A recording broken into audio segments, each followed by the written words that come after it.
Shirika la Mawasiliano Tanzania TTCL limesema limejipanga kuhakikisha linaendelea kuwa nguzo muhimu ya mawasiliano kwa kuboresha huduma zake katika maeneo mbalimbali ya nchi ikiwemo vijijini.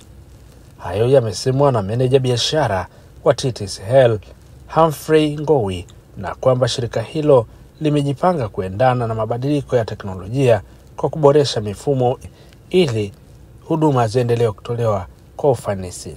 Katika kipindi chote hiki tumesherehekea mafanikio yetu na kuonyesha dhamira ya dhati ya kutoa huduma bora kwa wateja wetu wote nchini.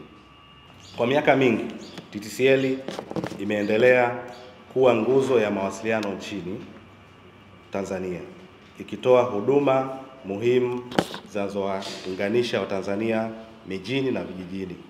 Hata hivyo, tunatambua haja ya kuendelea kuboresha mifumo yetu, kutumia teknolojia za kisasa na kuongeza thamani katika huduma tunazotoa kila siku. Mwaka huu wa 2025 tumeendelea kufanya maboresho makubwa katika mifumo yetu ya mawasiliano kupitia miradi ya kimkakati, ikiwa ni pamoja na kupanua huduma vijijini na mijini.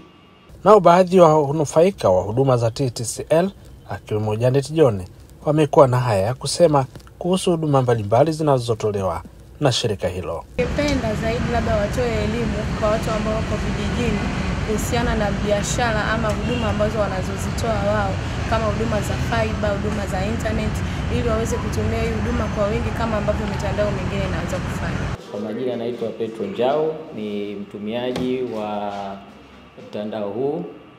Kiukweli kwangu mimi binafsi natumia nyumbani na pia na kampuni ambao pia natumia mtandao huu. Sifa yake kubwa ni internet yake sio ya kushake. Yaani internet yake iko vizuri. Vile vile bei ziko affordable za kizalendo, na ni mtandao nadhani ni wa nyumbani hapa na ni wa kizalendo zaidi. Wiki ya huduma kwa wateja hufanyika kila mwaka Oktoba 6 hadi Oktoba 10.